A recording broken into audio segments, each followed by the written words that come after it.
river was plugged up with weeds, they had border patrol down here 24 hours a day then, because you could drive right on into Mexico. There wasn't any water coming through for a year and a half. When it broke loose, why, it cleared it out then. Yeah. Okay. Yeah, so it started flowing good again. I got a play down there, Rod.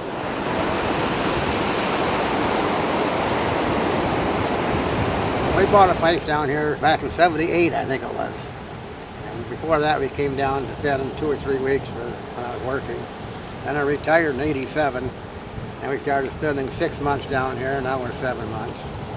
One time I was with Matamoros on my way up the beach up there, and I got stuck bad. And a few Americans over there, none of them would help me.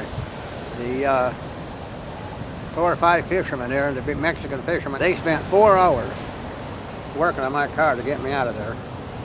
When they got me out, I don't know how much money I had in my billfold, but a bunch of tens. I started shelling out $10 bills, and I got to $40, and they said, no more. They wouldn't, they could have had my whole billfold. They wouldn't take only $40.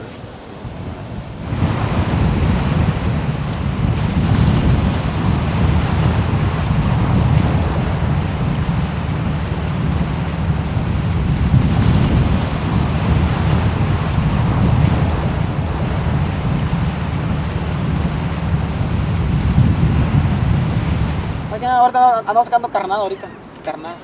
Ok, muy bien. Es nuestro oficio. Sí. De eso nos ganamos la vida pescando. No es muy aburrido ni nada, más contrario te diviertes pescando y Claro. viendo el paisaje. Nuestro para pescar es de aquel lado y la mitad de este lado. O sea, a eso nos dedicamos a la pesca, Claro. a la pesca y para vender pescado también.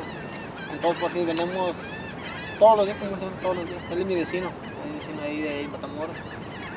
Si te vende, ¿qué es lo que avientan para acá? Pues, no. Ya de aquí para allá ya es del lado de ellos. Ya. Aquí se ve bajito, pero allá más adentro está hondo. O sea, aquí no se puede nadar porque aquí hay remolinos que te jalan para abajo. O sea, mucha gente aquí dice que se ha ahogado aquí. Ah, por eso dicen Río Bravo. Ajá, sí, Río Bravo, exactamente.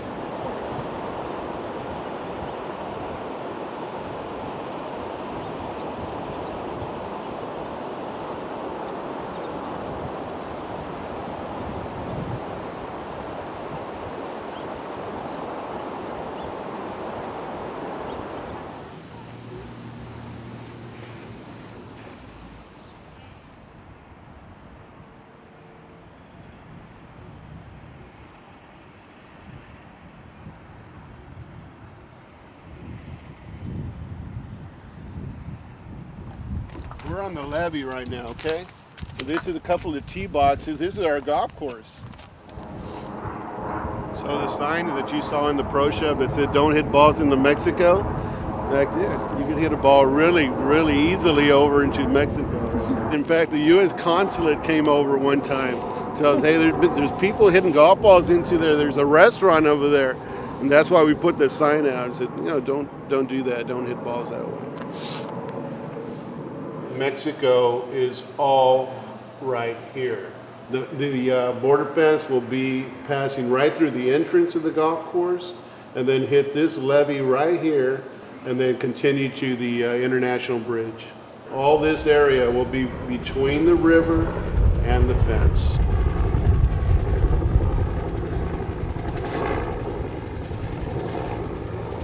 The whole fence thing is just, the perception of it is not good. When you see it, it looks like it's, a fence you put around a jail or something like that, Give these people a chance with technology to do the job, not put up fences. That's a waste of money. I'll tell you what, we're true blue Americans down here. We don't want illegal immigration, but we don't want fences, and we have thought it out. If you come down here and you see fences and you see the third world conditions, then everybody is just an illegal immigrant.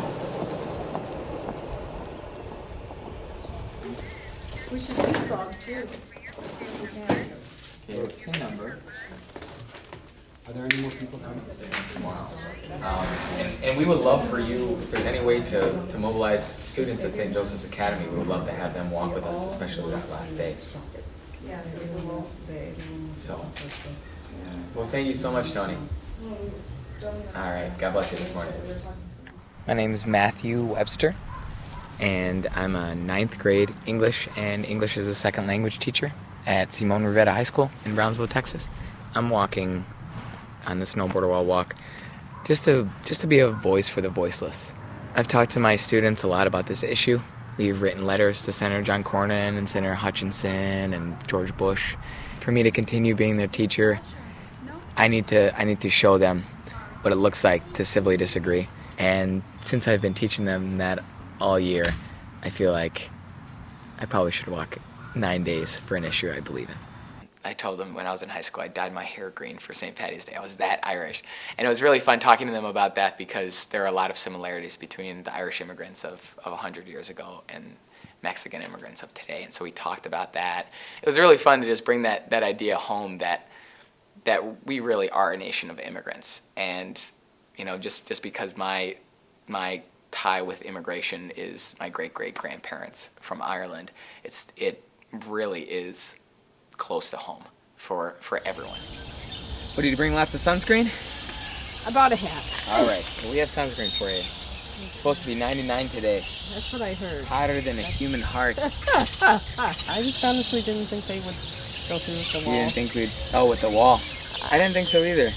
I guess it was very naive, but Yeah, I think a lot of people, good people that we've talked to still say that, it doesn't matter, like they're not actually gonna go through with it. Like, I don't know why you're walking 120 miles, they're not actually gonna do it. It's like, well, it's law. And until the law changes, whatever the spirit behind it is, like until the law changes, it's going to happen unless we can change something. right? Hey guys! Yes? Can you give me a really long pee? Pee! Hey guys, can you give me a really short pee? Pee! Don't give me no walls, no walls, don't give me no walls, no walls, just give me that peace. Oh, that valley peace. Hey guys! Yeah? Can you give me a really, really, really, really long E? As we did the walk, as we talked with people about the border wall, so many people's response was the government doesn't listen to me. And yeah, you might write that off as adult cynicism, but for many people it starts in high school. And to the extent that I can get rid of that and just empower them to be that change that they need to be, really to have fulfilling lives, to the extent that I can do that, my job is a success.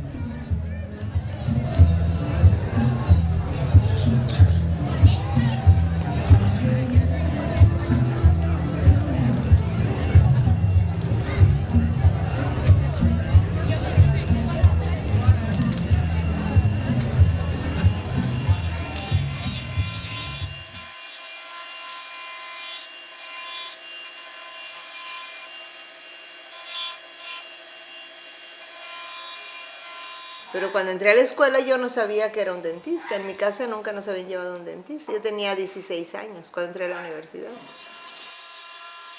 Me fue muy bien porque yo era muy buena estudiante, pero cuando ya comencé a ver gente en las bocas, no, me quería vomitar yo ahí. Me daba asco.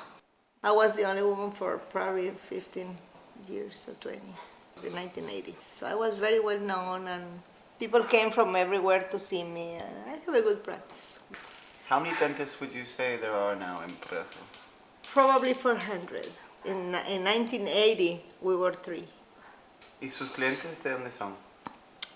Americanos. Todos son americanos. Bueno, del Valle tenemos gente en verano, de Corpus Christi, Victoria, Houston, Austin, San Antonio, in the summer.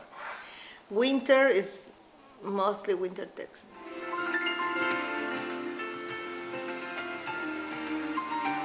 I got my grandson in there. He had 2 root canals. Last week he's having 2 done today. But he came down just to have his dental work done. From where? Minnesota. We're down here and everything works out fine this time. we'll all come back to try to get cleaning and that sort of thing. The price is right, so that's why we all come, so.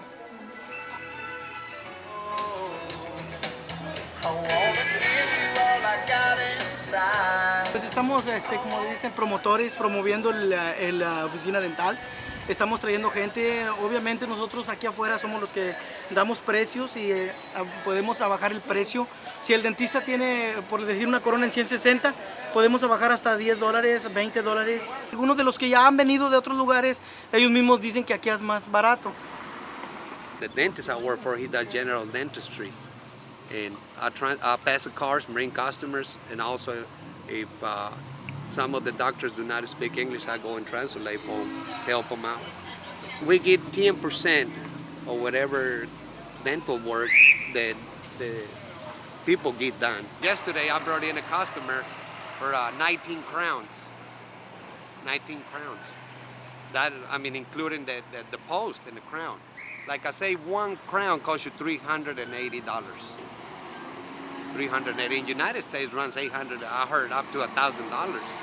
Que los nuevos dentistas no tengan ética, que no tengan principios. Lo único que quieren es sacar dinero y mañana Dios dirá. No se preocupan por la gente, no se preocupan por los pacientes. Entonces, yo pienso que eso nos afecta a todos los dentistas. Hay más dentistas que perros, sí, hay muchos.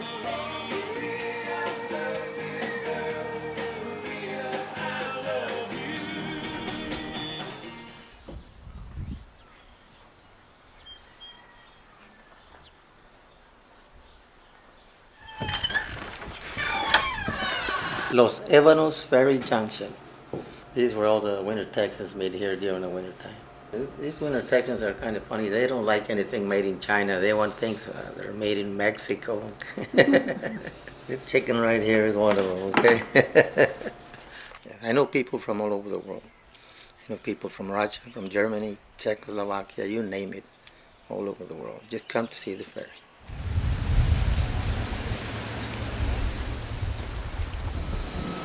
Pues este se fundó en 1950. Pero antes era de madera, nomás 2 carros cabían, ahora caben 3. Y es metálico. Y es el único en el mundo que une 2 países con fuerza humana.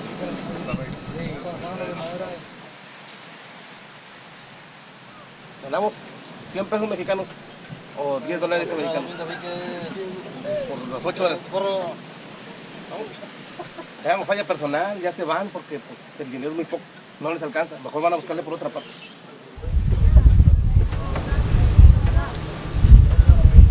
Yo más con los puros callos, es lo que... Al último ya cuando llego a mi casa, ya mi esposa no quiere ni que la acaricie porque pues, le rasco los callos. No, es un trabajo muy rudo este. Más cuando hace aire, cuando hace norte también, o cuando hace frío, se viene el agua y te salpica hasta arriba. Tienes que usar impermeables, pantalones de plástico, para poder trabajar.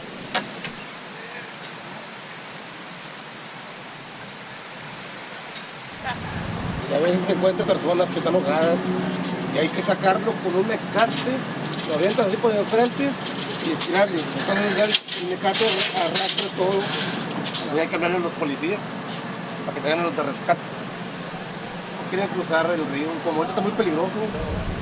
La corriente va para allá y el aire va para acá. El aire te tapa la cara y la corriente te jala para abajo. Y yo sé que ahorita es mucho peligroso ahorita para los indocumentados, ahorita no deben pasar. Yo he andado por allá caminando, a veces voy a acostar pastura para los animalitos de mi casa y de repente nomás se ven donde van flotando, así. Bueno, si lo sacas y están así y con los pies así. Ya carcomidos por los peces, los catanes, carcomidos, ya la piel ya se deshace, entonces arrancan los pedazos de la cara. La panza está para reventar, que si lo mueves tantito, pues se revienta y avienta todo el agua, todo el mudero, tripas, gusanos. Huele muy feo, es muy insoportable el olor. ¿Usted también ha visto? Él también amarrado. Yo me llevé uno amarrado y le dije hasta allá. Para sacarlo al lago mexicano. Porque si lo sacas acá, te cobran mucho por pasarlo para acá a los familiares. Entonces, si lo podemos amarrar y arrastrarlo para allá, si lo saca el familiar allá, ya no le cuesta mucho, más que nada más el entierro. Y eso es como quiera una... Es algo que nos hace a nosotros hacerlo, ¿verdad? Para que hay mucha gente... Clara, ¿qué es lo que dice? ¿Qué dice? Solo es corto. Only the rope is pulling up. Yes, only the rope. Mucho paso.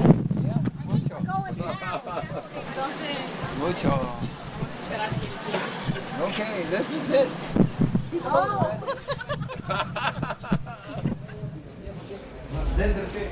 ¿Sí?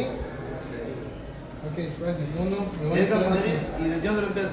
dos, van esperando el 3, 4, 5, 6, 7, y el 9, 10, 11, 12, 13, 14, Vaya, pues. 15, 16,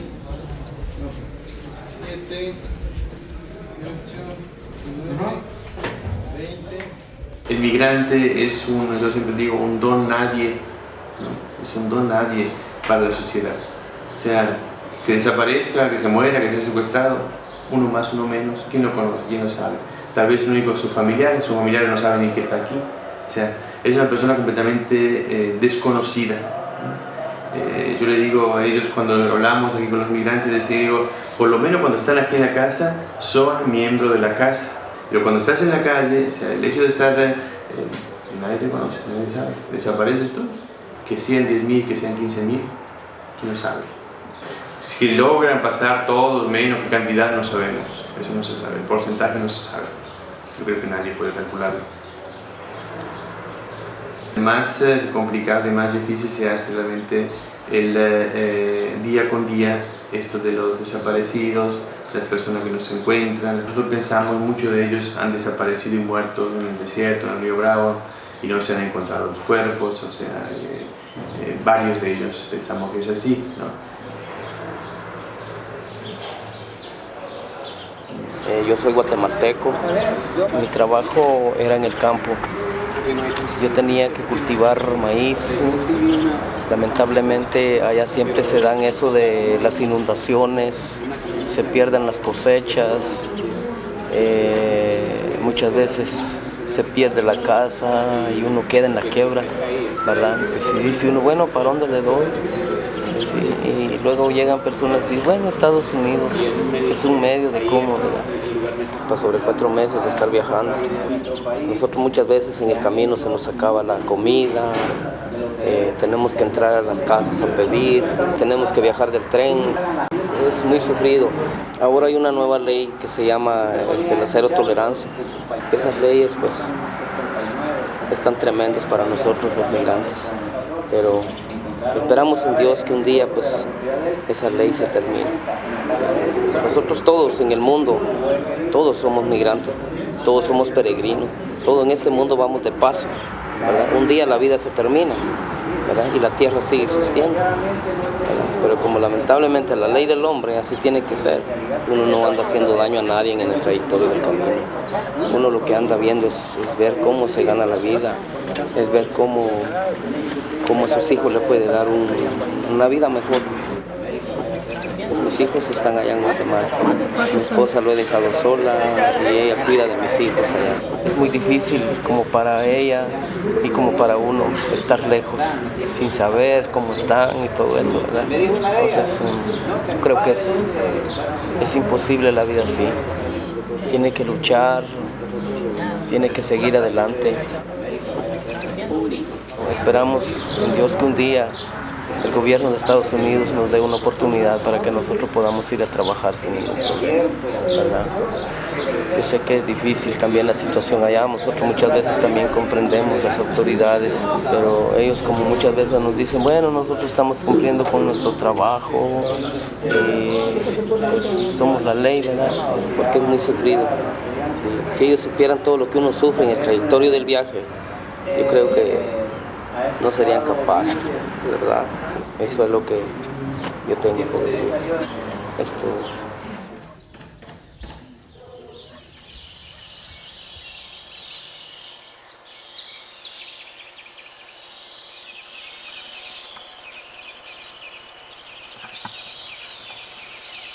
Me llamo Jorge, tengo más de 20 y tantos años aquí. Yo empecé a trabajar de jardinero y también limpio albercas. Ya me voy los fines de semana o entre semana, voy a Nuevo Laredo un rato a ver a mi familia. Toda la gente que viene de Nuevo Laredo a trabajar aquí, pues viene a eso, a trabajar. Muchas mujeres vienen a trabajar a Laredo, Texas. Trabajan en casas, vienen a planchar, a lavar o a cuidar a los niños. Entonces vienen y trabajan, cobran y se van.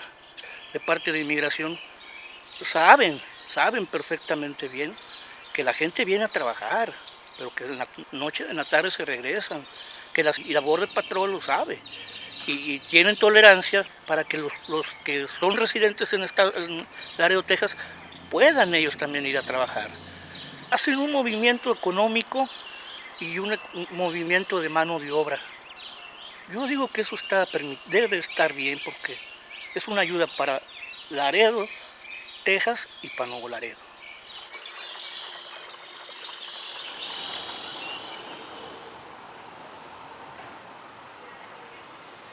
I hate to say this, but it's reality, that the immigration issue has become a racial issue. I've been in office for 3 days, and a guy calls me.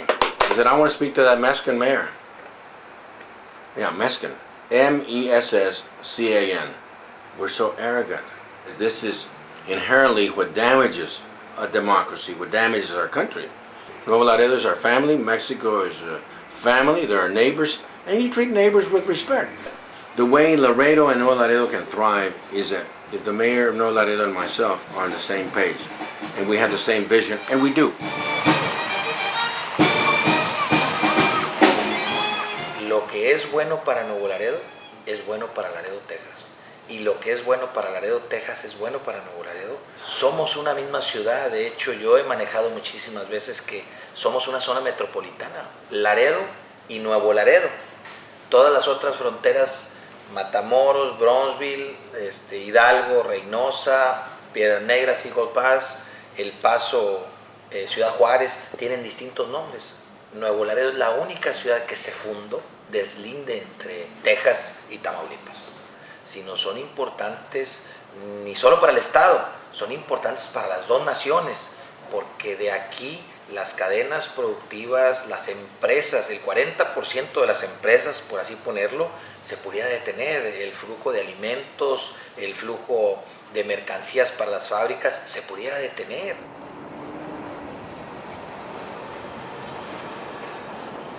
You understand trade, which is so vital to both countries. You know, when you're talking about $347 billion of trade with your partners, all the 13,000 trucks that cross every day between Nuevo Laredo and Laredo, that says a lot. Then you have 1,200 rail cars that cross every day. So you can see that this is a booming city and the importance of having mutual respect for each other. Yo no concibo cómo un país tan poderoso como es los Estados Unidos se sigue aislando.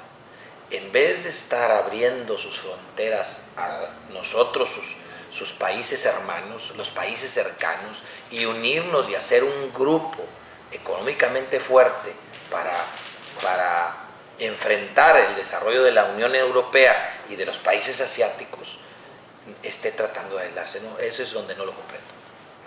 You know, we legislate without even coming to Mexican soil. You know, they said, we're going to build a wall, come hell or high water. And that's the wrong attitude. I'm an FBI agent, retired, 27 years of service. I think I understand a little bit about security. Don't impede trade and commerce with security. Let's not confuse both. Hacemos una labor importantísima para la economía y el desarrollo de Estados Unidos.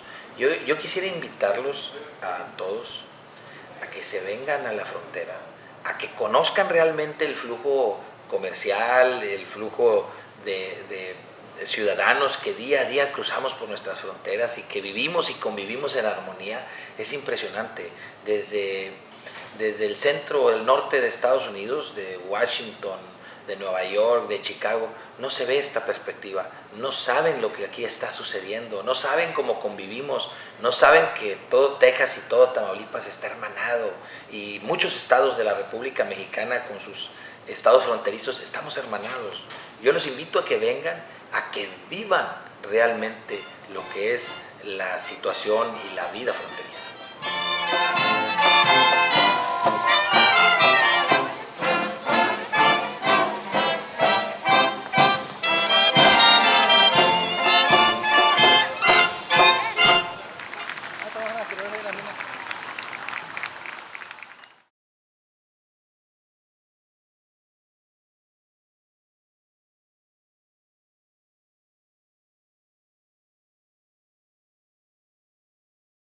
I was in the Air Force, and I did mostly contract law.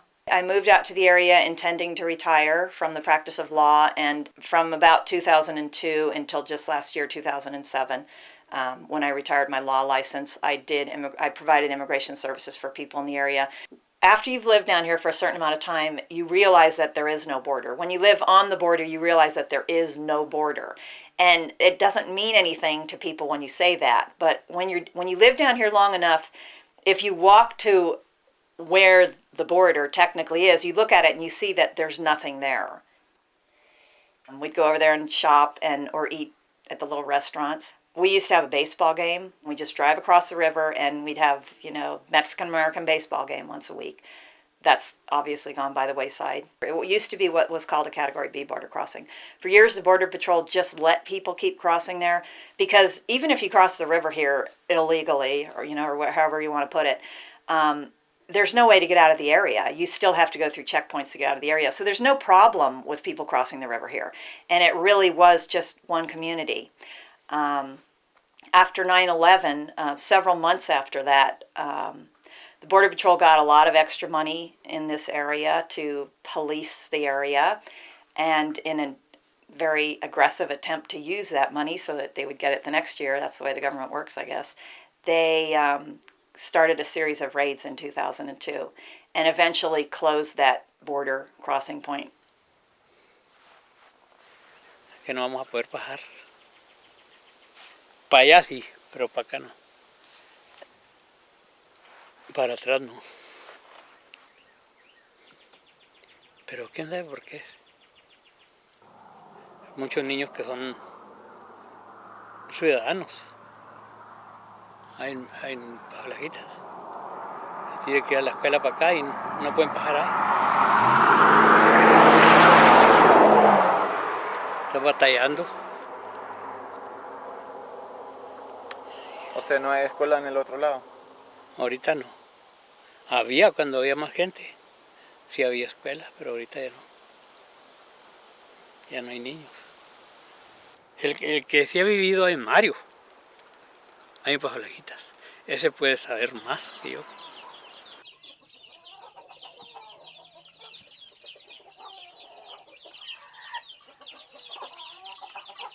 Estamos muy pobres de tiro aquí, no hay vida. Toda la gente fue para Estados Unidos, unos para allá y otros para Benavides, para San Carlos, por la escuela de los chamacos y todos los niños. Todos saquearon, todos se robaron, ya cuando quedó el pueblo solo, todas las casas saquearon, robaron toda la otra gente y tuve que venirme yo a cuidar aquí otra vez. Ya son nomás 5 de 40 gentes que habían aquí, ya quedaban nomás 5. Yo más quisiera si hubiera permiso que pasara gente así para que se volviera a poner otra vez el pueblito como estaba, porque más antes era un pueblito muy bonito, mucha gente había. Y ya quedamos solos. It's a really good lookout place if you're trying to cross the border and you want to get something past the Border Patrol. It's a great lookout place now because nobody can control you, nobody knows you, you're not anybody's neighbor. So the effect of closing the border there, paradoxically, was to make this border less secure. It's crazy. And the Border Patrol knows that. They no longer have any connection with the people of that little town over there. The people of that little town have either had to move away or hide, and they're angry. Their entire livelihood was tourism, and it's been taken away from them. So it's very sad. And it hasn't made anyone out here feel safer. Entonces era un restaurante muy grande, muy bonito, el restaurante muy grande era. Se llamaba El Comanche. Y el otro que estaba allá abajo se llamaba Dos Amigos. Así como le digo, mira, ya está todo el pueblo abandonado, todas las casas están abandonadas, todas las casas están abandonadas, todo. Muy triste el pueblito muy por los suelos está.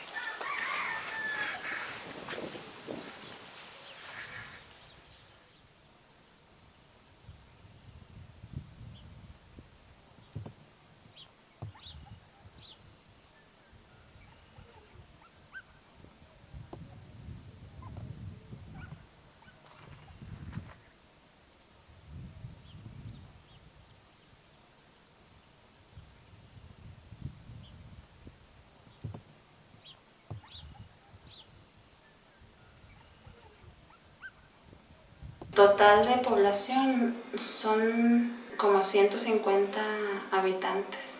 La clínica es una institución que atiende a gente trabajadora, derechohabiente, que vive en zonas rurales, hasta cierto punto marginadas, lejos de la ciudad, que no tiene acceso tan fácilmente a un servicio de salud, a un medicamento, a una consulta. Entonces, en muchas comunidades está ubicada. Sí, mi amor. Mira, hijo, me van a hacer unas preguntas. No me vayas a hablar porque entonces se me olvida que me preguntaron. Entonces podemos atender a cualquier gente, no nada más la que vive en esta comunidad. Si llega a venir otra gente de cualquier otro lugar, la atención es gratuita, se le otorga la consulta y el medicamento. Es un programa del gobierno federal. No hay comunidades cercanas a esta donde hubiera gente que viniera por el servicio o por un medicamento. Entonces, pues básicamente estamos atendiendo nada más a la gente de esta comunidad. En todo el pueblo nada más hay un lugar donde hay un teléfono, pero como está el pueblo de aquí de enfrente de Estados Unidos, Candelaria, ahí hay telefonía de las casas. Pues en una necesidad, en una urgencia, pues podría uno pasar allá y hacer alguna llamada en caso de que hubiera una urgencia. La gente de San Antonio tiene casas rentadas en Candelaria. Ahí viven entre semana y el camión llega a Candelaria y todos los niños de la mañana pues salen de sus casas, ¿verdad? Suben al camión y se los llevan a Presidio. Cerró la escuela porque antes la mayoría de niños que iban a la escuela aquí pues eran niños que nacían aquí en México. Después las mujeres empezaron a ir a tener a sus hijos a Estados Unidos. La mayoría de los niños ahora de aquí de San Antonio son niños americanos, pero también están aceptando niños mexicanos. Entonces mi hijo el próximo año entra a la escuela, es mexicano y yo me voy a ir a rentar una casa de Candelaria también y lo voy a mandar a la escuela americana. A menos que no nos pongan un muro antes, ¿verdad? Sí. La migración viene, a veces puede venir todos los días, saben que están pasando, que es ilegal la pasada en este puente, pero no ponen un alto porque saben que es por la gente que necesita mandar a sus hijos a la escuela. No tendrían necesidad de regresarse para acá, ¿verdad? Pero el pueblo yo creo que se quedaría muerto ya.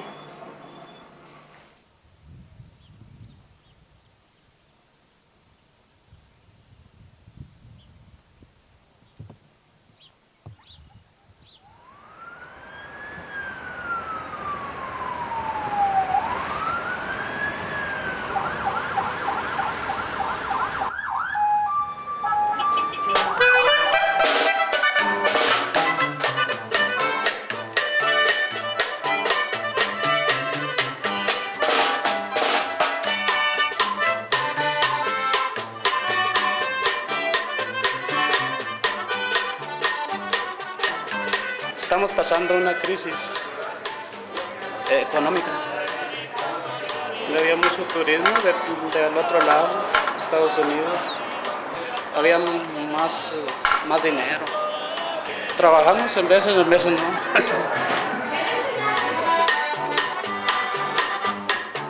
Desde el grupo norteño, pero no es mariachi. Hay más de norteños que de mariachi. Los mariachis son los que traen los sombreros. Y el mariachi diferencia en que pues es música más folclórica, ¿verdad? Los norteños se refiere a, por ejemplo, a bailar polka, a bailar guapango, taconazo, redoba, relatar corridos también. Tienen prohibido ya los corridos aquí en México. El gobierno pensó que eso alentaba a la gente. Todos los corridos. Antes era, por ejemplo, de un personaje se moría, lo mataban o X y le hacían un corrido. Ahora ya casi lo último es puro narcos. Se refiere a puro narco, Se pueden cantar, pero lo que prohibieron es grabar corridos, ya grabaciones de esos aquí en México. ¿Nos puede cantar o no? Sí, ¿verdad?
Vivimos en una ciudad ya es un tanto insegura, ¿verdad?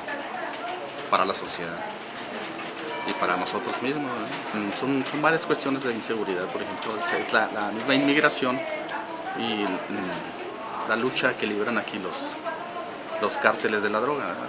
El narcotráfico. Los asaltos están a la orden del día, se cometen a diario.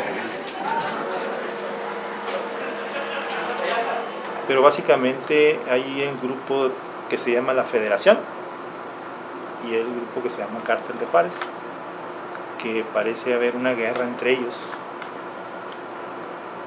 Y como decía yo al principio, nosotros estamos en medio de las guerras, somos como un sándwich.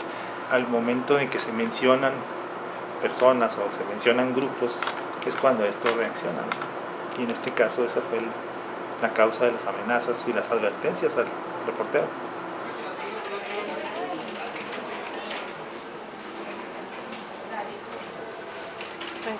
Alguien proporcionó el número telefónico, sí, fue una amenaza de muerte. Pues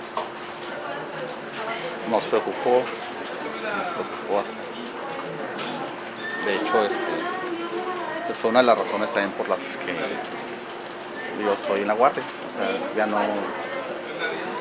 cubro los eventos relacionados, todo lo que pueda suceder, ¿verdad? Pero más tranquilo. ¿Y antes cuál era su área? la sección policial. Con los problemas que hemos tenido de inseguridad, con los problemas que tenemos de amenazas contra reporteros, con los problemas que tenemos de hostigamiento a medios de comunicación, nos hemos visto obligados a no poder dar el 100% de la información. Tenemos que reservar cierta información porque esa información pone en riesgo a la persona, al reportero, al trabajador. Y es una decisión difícil para un periódico, no poder decir todo lo que sabemos sobre las historias, pero también es una decisión que se toma para proteger a los reporteros, a los periodistas, porque la autoridad no puede hacerlo, nadie más puede protegerlos. Esta nota es mía. No se firma, la firma el periódico. ¿Por qué? Pues porque se trata de cuestiones de narcotráfico. Mis directivos estuvieron a bien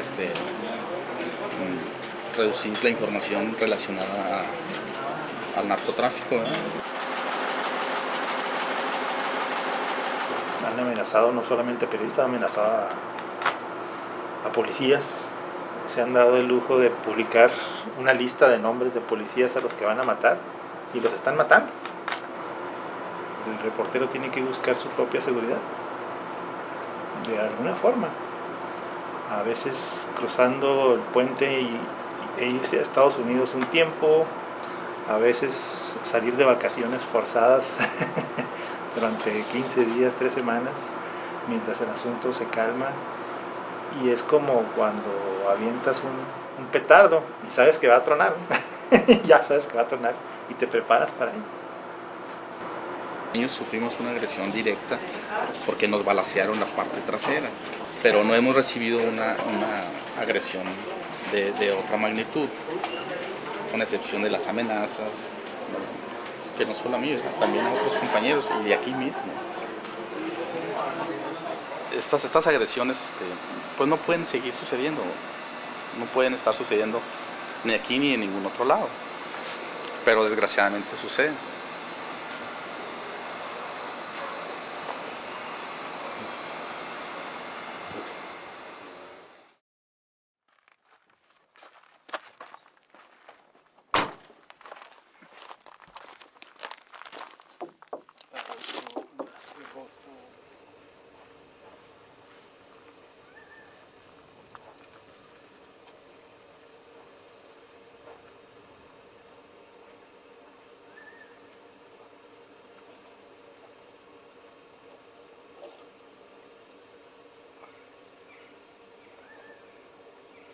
Humane Borders exist because we think it's a fundamental human right that a person should not have to evaporate in Arizona.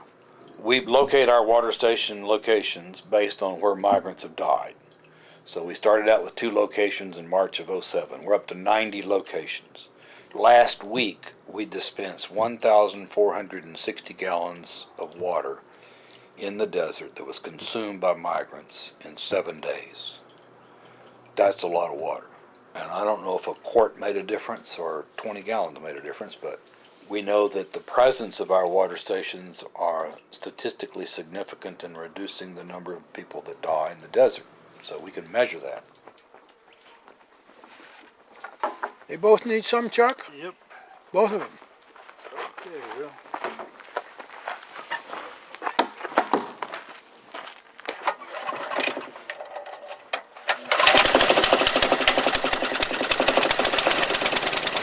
I told somebody I was 85 and they said, my God, you looking too.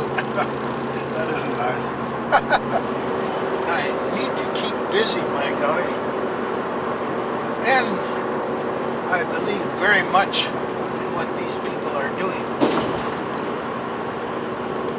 You know, because they're immigrants and they're breaking the law, yeah, that is wrong, but it doesn't call for death by thirst in the desert.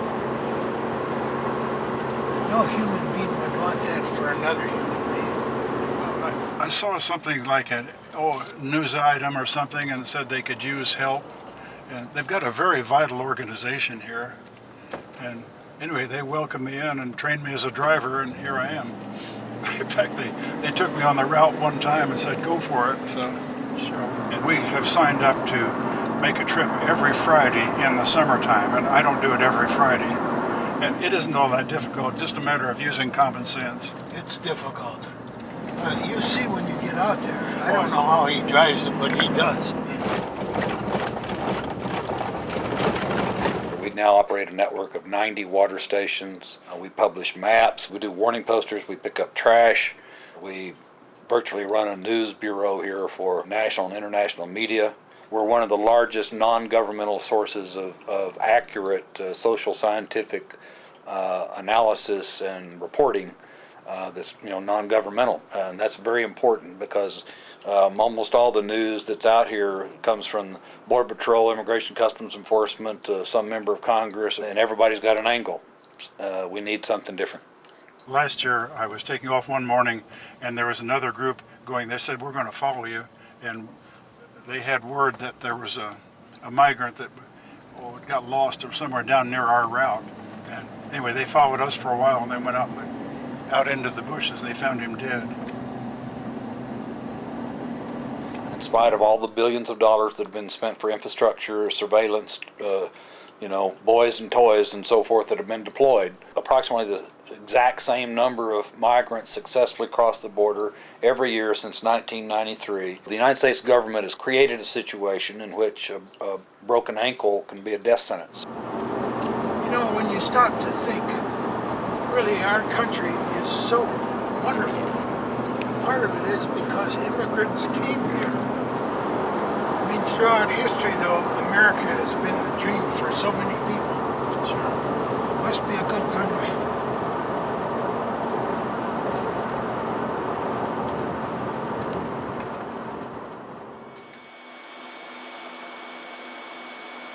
Let me just demonstrate to you how we document the border, what we do.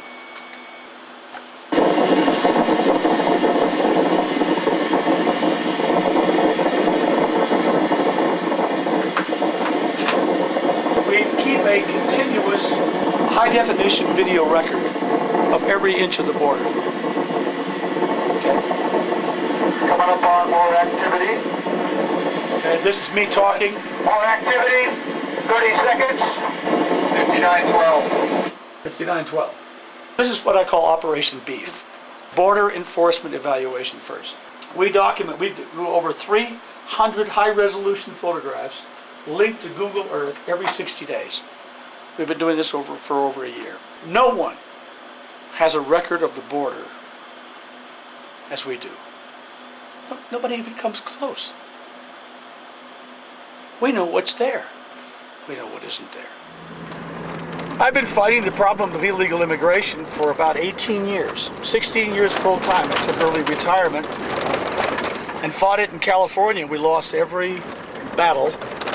And I decided I actually was going to quit and retire and get as far away from this problem as I could. But decided I couldn't leave this alone. I was compelled to continue the war, the battle. So I said, a good general picks his battlefields. What better place than the border? You know, in California, they're saying, you can't kick kids out of school. You can't take a person out of the operating room when they have to be cared for. You can't let criminals run loose. So there were all of these reasons why we couldn't enforce the law. So I said, well, why can't we enforce the law on the border? What reasons would people give for telling us that you have to leave the border open? And what American would put up with that? So I decided, well, that's what I'm going to do. And I said, we're going to come down, we're going to use the internet to tell this story. We have a series of remotely operated internet-based cameras that our volunteer base can log into and actually control. They can do pan, tilt, and zoom, and can access it 24 hours a day. That's our kind of our latest big push project, is to get as many of these camera systems up and operational, and as many people watching them as watching as much border as possible. This is part of the virtual volunteers. Yeah, virtual Operation Virtual Vigilance. Right, exactly. Too many V's. This is one of the main smuggling corridors in the United States. We used to go down in the middle of the river at night with our own thermal cameras and send live images out over the internet. For example, here's a group that we had sensors in the river. These are the cottonwoods, okay? You won't see this kind of video very often, where they see us.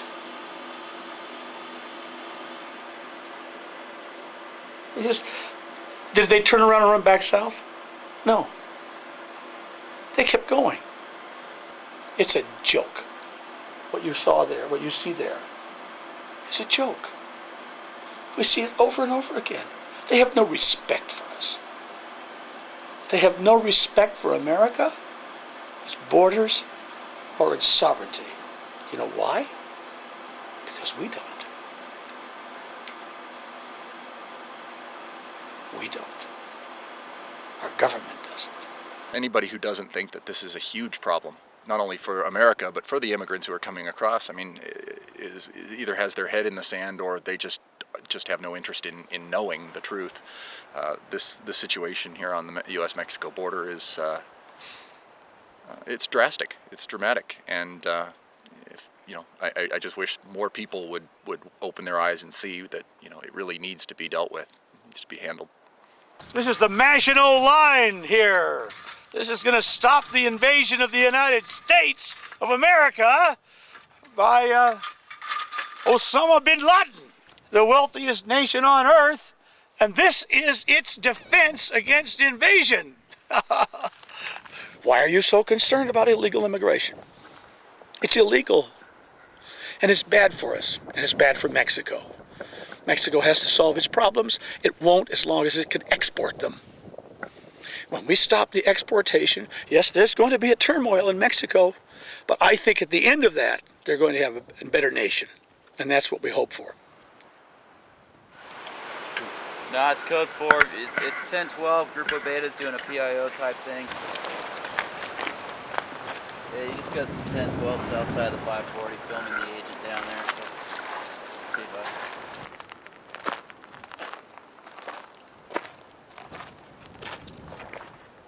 La Constitución mexicana lo marca, que nadie puede truncar el libre tránsito. Yo no le puedo decir no vayas. Tenemos que ponernos, como se dice, en sus zapatos. Ellos ya traen fincada su meta de ir a Estados Unidos y lo van a hacer.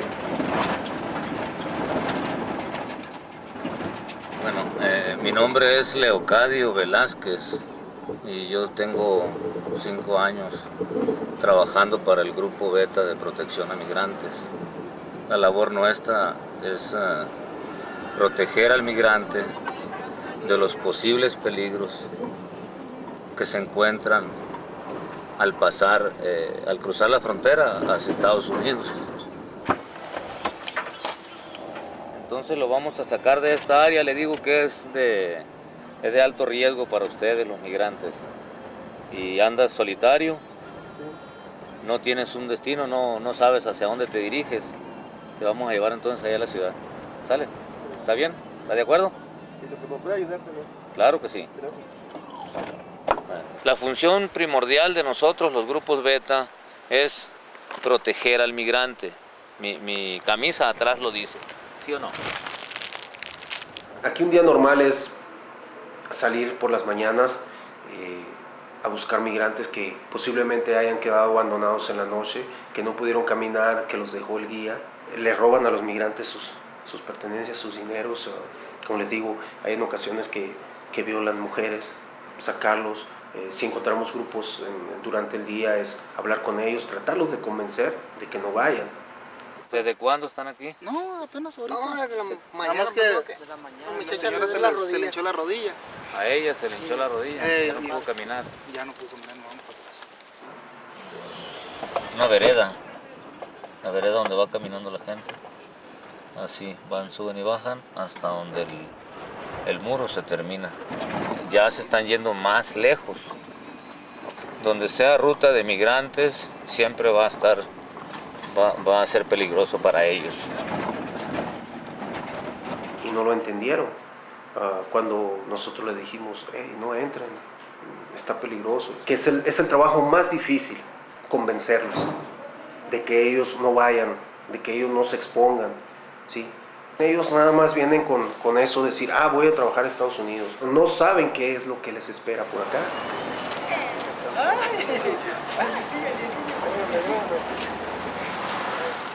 How many times have you been to Mexico? In my entire life, I'd say I remember coming here when I was about 10. My mom, I think, brought me to visit my grandma for like a week. You know, she pulled me out of school. And I really don't know how we got back. I think my school ID was what got me through, but you know, back then it was a whole different thing. And this is, besides that time when I was 10, this is the first time I've been here ever, that I've actually had to be here, stuck here, you know. I got into a little scuffle with a friend of mine.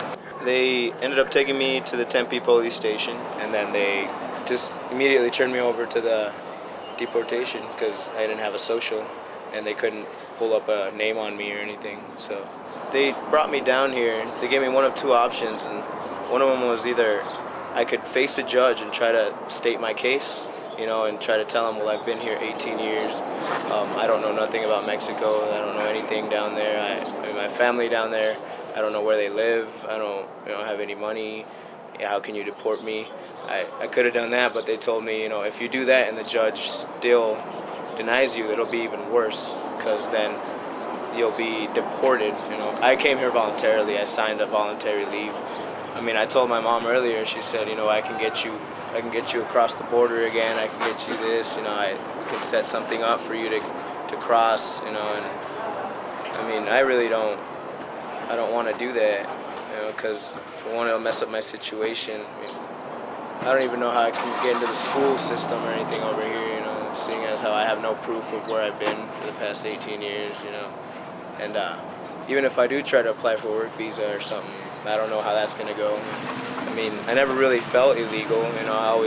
I felt like I was just another teenage, you know, American, because that's how I was raised, but, you know, I just recently found out that's not how it is at all. And I guess this is where I belong, right? According to them.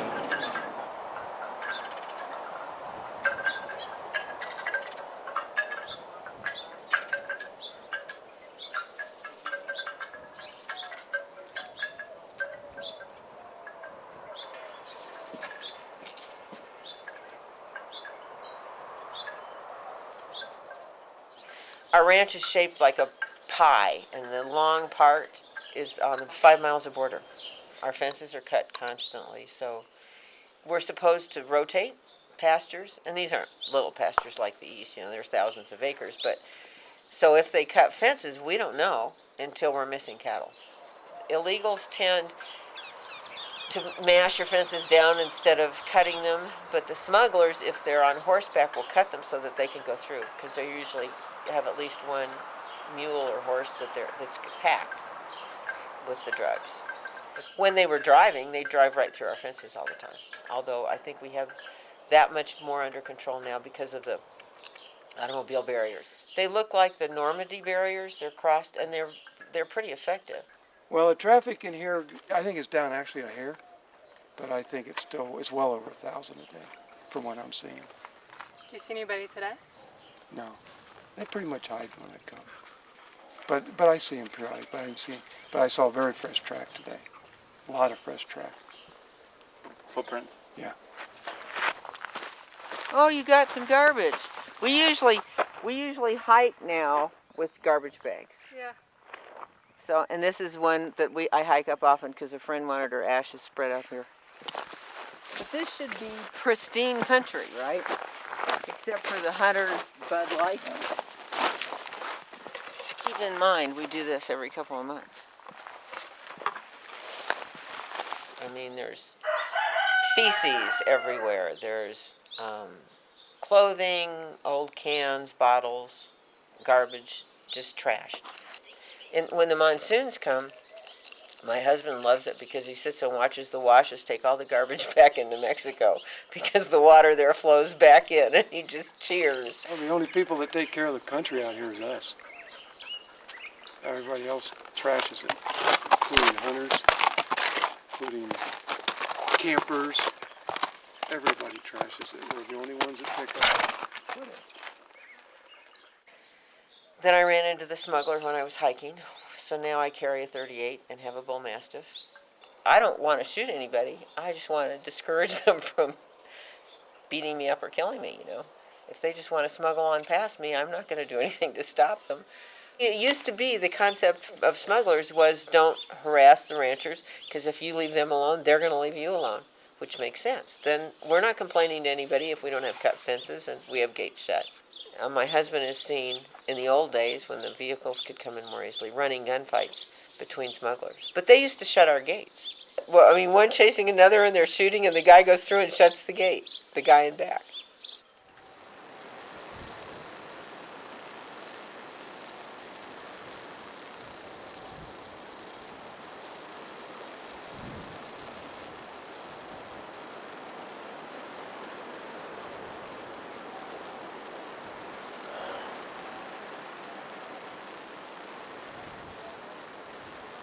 People ask me, oh, don't you feel sorry for the poor, guy coming across? I do, but I don't feel any obligation to him. I feel obligation to Americans, every American.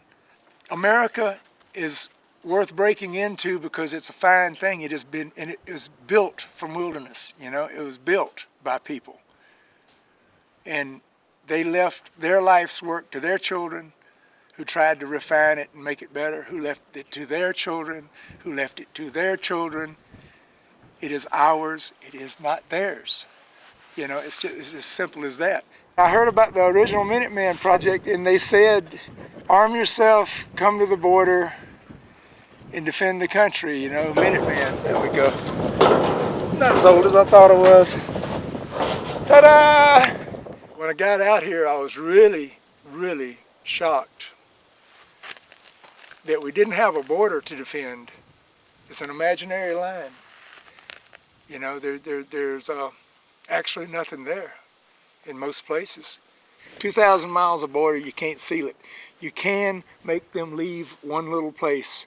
To my mind is how to do it. You high point. The military equivalent of it is artillery observation, or fire control officer, they call them now. Get up on a high point, you see the bad guys, you call them in. And in this case, the Border Patrol is the bad thing that happens to them when you call them in. So that's why I'm up here on a hill instead of down there gnashing my teeth at people at a wall, although we did gnash our teeth across the wall for quite a while before we figured out that it wasn't working. People were very enthusiastic when they first got out to the border. And, people were seeing all kinds of villainy everywhere. The Minuteman program, or the Minuteman phenomenon, whatever you want to call it, has been demonized. We get accused of all kind of terrible thought. And fundamentally, all we're trying to do is help the people that are supposed to enforce the law to be able to enforce it. The Border Patrol to sit out here on this high point all the time would be more effective, but it wouldn't be cost effective compared to a civilian volunteer. Just being here slows them down. In order for that to keep working, though, you have to be a little bit effective. Occasionally you got to get some of them caught so that they'll take you seriously, but that's fairly easy to do when they're roving around. Have you had a recent apprehension? Yeah.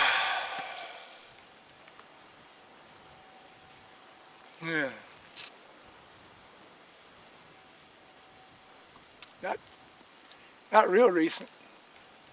I wanted to be a paratrooper. The recruiter, he must have had his quota or something. He did the best thing anybody's ever done for me. He told me, he said, if you're going to do this, you need to do it right. You need to sign a statement of intention to re-enlist, which obligates you for 6 years after your first 3. But it makes you a career soldier. And he told me, said, they can't hold you to it because you're a minor child. I was 17. And then about 2 years later, I'm laid up in my bed in Walter Reed, and the colonel comes by and he asked me if I wanted to stay in the military, and I was worried about staying a paratrooper, and he said no, and and asked me if I could stay combat arms. He said, no combat arms for you. It's because I lost the eye. And I told him I wanted out. And so when I was 19, they handed me an ID card that said retired, and it seemed like too good of a thing to mess up, so I've done as little as I could get away with ever since, and lots of odd jobs and whatnot. Just had a good one, but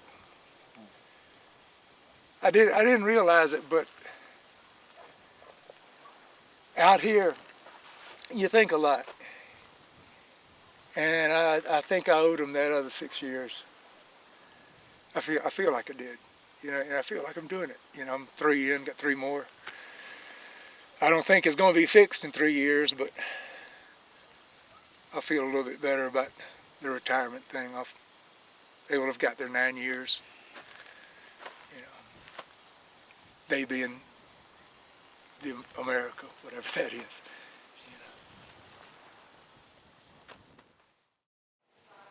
Okay, come on, thanks. It's coming in anyways.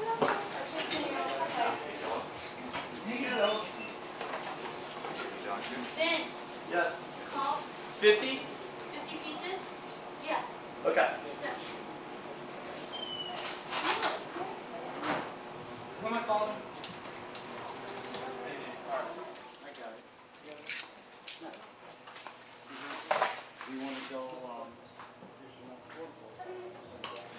So this is the Trauma Center at the University of California, San Diego.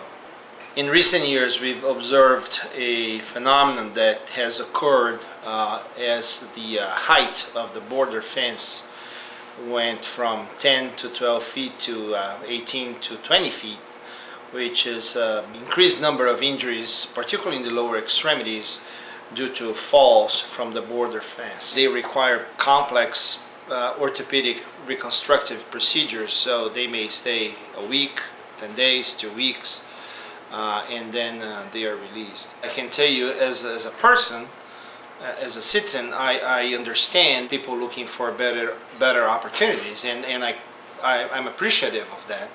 As a doctor, it doesn't matter if the patient is a legal or illegal immigrant. Patients that come to this trauma center receive the same care. We are all aware of other situations that individuals trying to cross the border get involved in and become injured. But this one in particular is important because we see quite often, twice a week or so, and the numbers are going up. The government has to come up with some strategy to reimburse hospitals for the care that we are providing because the financial burden is significant. We were reimbursed approximately $4,000 per patient, and the cost, not the charge, but the cost to this hospital was $18,000. This hospital gets paid less than 25% of what it spends to take care of every single border jumper patient. So if you do the math, it's a significant amount of money that is spent in their care that we don't get reimbursed for. And I can tell you that if the height goes up again, we are going to see more severe injuries. So it happened when the fence was 10 feet high. It's getting worse now that the fence is 18 to 20 feet high. And if it's 25 feet high, it's going to be even worse. There is no question about it. And I think it's related to the height of the border fence.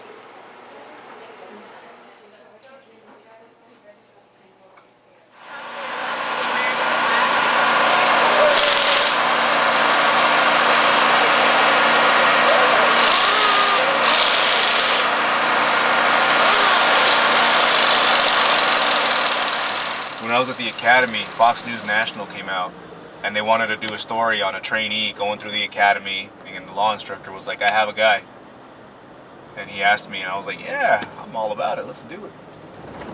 I was a concierge at my old job, so I'd take people out on tours sometimes of San Diego, and this is, like I said, a different type of hospitality, a different sort of tour. Not a whole lot of people get to see these. The people that do are fortunate. But everybody knows who I am. I'm kind of an extrovert, so I enjoy all of the attention. This is where some of the concertina wire has been installed. 1 out of every 4 assaults on our Border Patrol agents in the nation happened here, and that was one of the main reasons for the concertina wire. And I know if I were on the south side and look over and look at the wire, you know, I'm going to try to figure out another way to come across, and it's just an added tool to our infrastructure, and it helps us. It helps us maintain control of this area.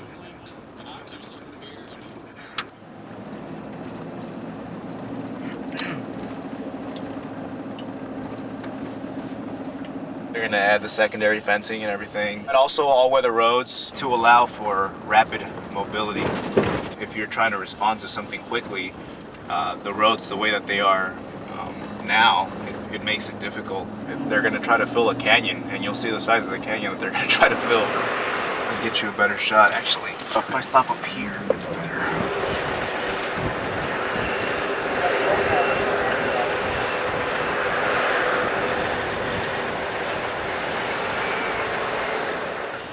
Our mission is to try to gain and maintain operational control of our border, and it's something that we're succeeding in, and it's something that we're going to continue to try and improve on.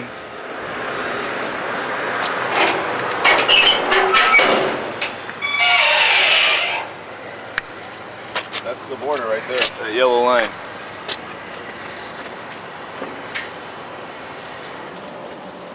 This is the Tijuana River? Yeah. This is an area that's popular for selling and doing drugs and that sort of activity. So I hear stories that people run across, you know, the border illegally, still with needles in their arms. So they just run across, try to make it over.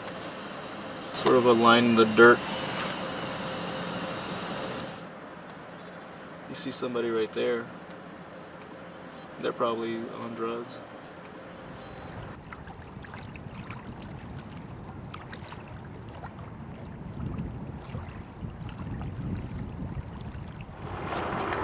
Batallo para conseguir para mi dosis.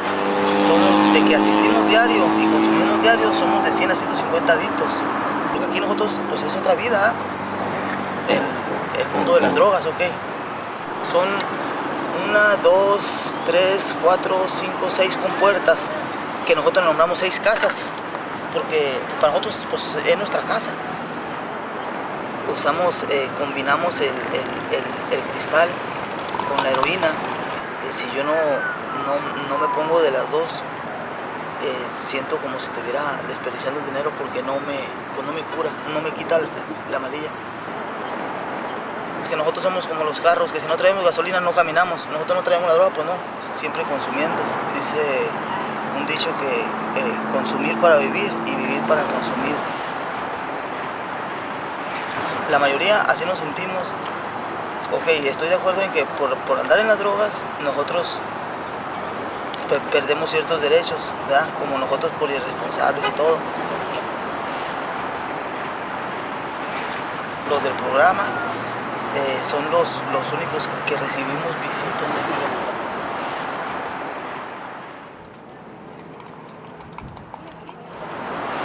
Nos dan jeringas nuevas, tenemos las sucias, se las cambiamos. Venir y decirle, bombero, te voy a sacar sangre para ver en qué estado de salud andas, que se preocupen por mí, que lleven al laboratorio todo eso. Yo sé que todo eso cuesta gastos.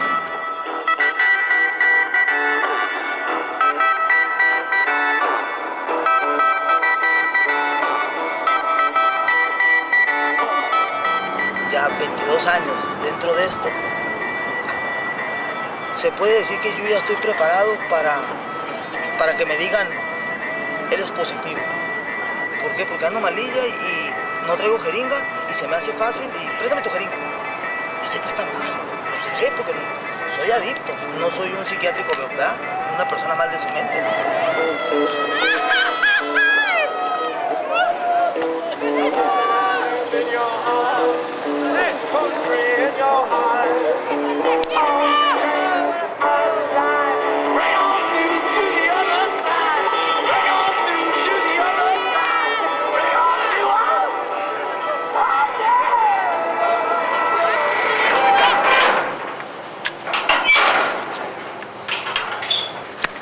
The first time I saw that, I was like, wow. That's interesting. So now every time I come through, I want to show everyone else.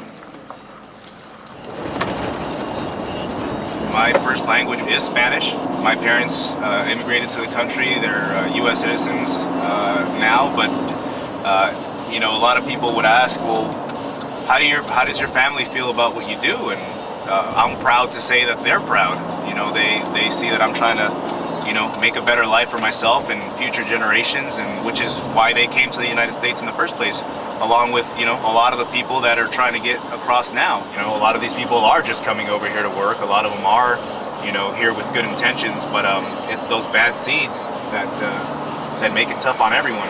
I've seen both sides. It's different. It's a different perspective when you've seen both sides, you know. A lot of times kids, you know, don't realize until later, you know, they don't realize what their parents went through to put them in the position that they're in, and don't appreciate it. You know, my parents did a lot by coming to this country. How'd they come across? They won't tell me.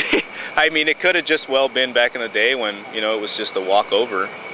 But they came through in the, I think it was in the mid-70s.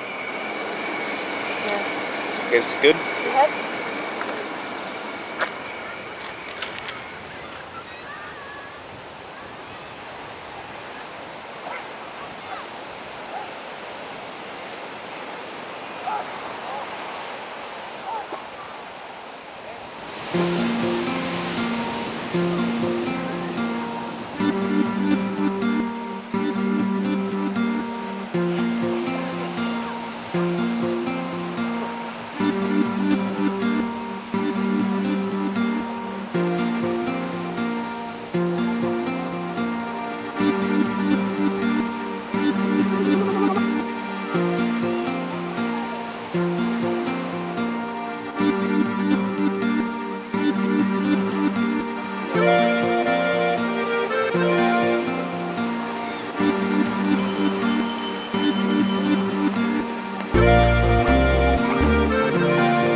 Live on the border, you realize that there is no border, and it doesn't mean anything to people when you say that.